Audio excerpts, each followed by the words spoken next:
Hello and welcome. Today we are diving deep into the mind of one of literature's most fascinating and, let's be honest, confusing figures, Franz Kafka. But we're not talking about his big, famous novels. Nope, we're looking at his private notes, his aphorisms. Think of them as short, sharp flashes of insight, almost like a user's guide to a world that, well, often makes absolutely no sense. Just listen to that for a second. A cage went in search of a bird. Everything in that sentence is backwards, right? The trap is the one doing the hunting. It's strange. It's a total paradox, and it perfectly sets the stage for the kind of worldview we're about to get into. And that really is the question, isn't it? Who on earth sees the world this way? To really get a handle on these powerful little ideas, we first have to understand the man who wrote them down. A man, by the way, who never, ever wanted you to see them. That one little line, it just perfectly captures this feeling that reality is inverted, you know?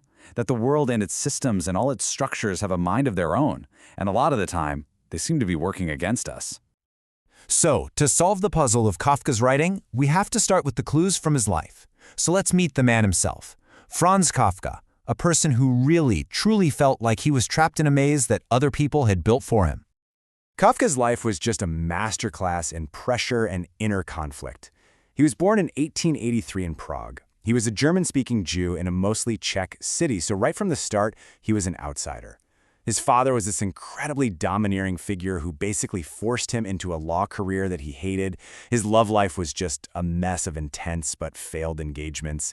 And then in 1917, he gets diagnosed with tuberculosis, which pretty much sealed his fate. He died when he was only 40, and almost nobody knew who he was. And you can see this state of mind so clearly in his own art. Kafka didn't just write, he drew. And his drawings, they're these stark, contorted figures just trapped in these impossible positions. This isn't just some random doodle, it's exactly what it feels like to be stuck, to feel like the world is literally bending you out of shape. So, okay, if he was basically unpublished and his thoughts were this private, how in the world are we even reading them today? Well, that story comes down to one of the most famous, and for us fortunate, betrayals in the history of literature. So these aphorisms we're talking about, he wrote them between 1917 and 1920. This is right after he got his tuberculosis diagnosis, right after a huge relationship ended. This was Kafka at his absolute lowest, just wrestling with huge ideas about sin and hope and suffering, all in these private notebooks. These were not for an audience, they were for him and him alone. So as he was dying, Kafka gave his best friend, Max Brod, crystal clear instructions about all of his unpublished stuff, his diaries, his unfinished books, and these notes. And the command was simple. It was absolute. Burn it all. Don't even read it. But Max Brod just couldn't do it.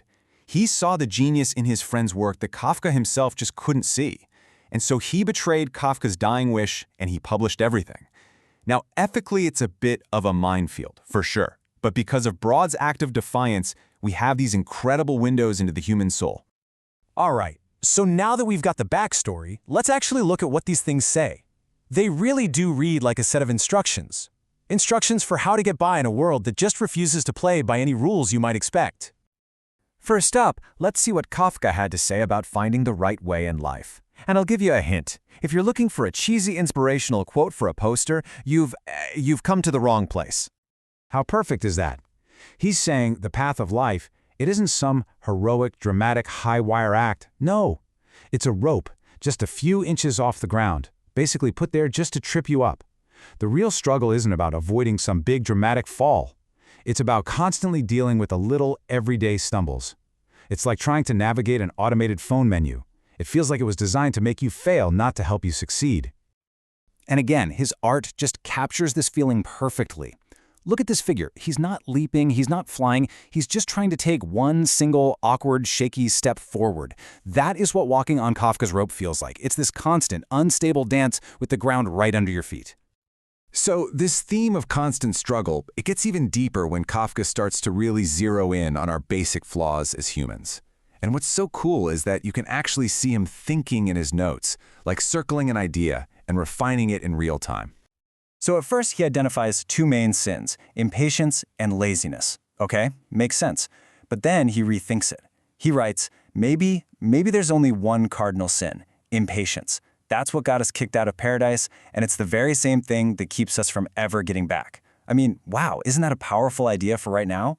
In our world that demands everything instantly, Kafka is saying that this exact need for speed is what's keeping us from finding any kind of peace.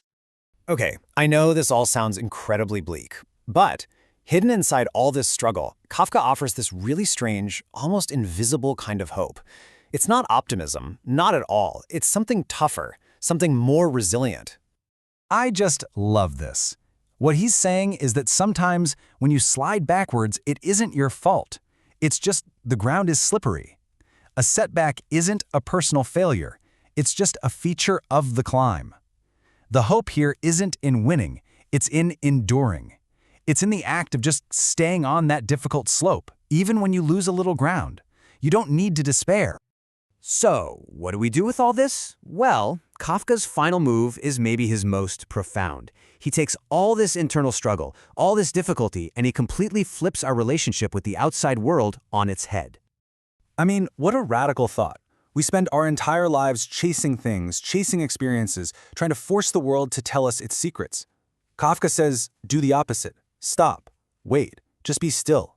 He suggests that if you can be quiet and attentive enough, the world literally has no choice but to come to you and show you what it really is, in all its chaotic, beautiful glory. And that's the thought I really want to leave you with today. In this age of just relentless pushing and constant motion, Kafka's advice from 100 years ago feels more urgent than ever. What if the goal isn't for the cage to find the bird? What if real freedom, real understanding, doesn't come from chasing after things, but from simply being still enough to be found?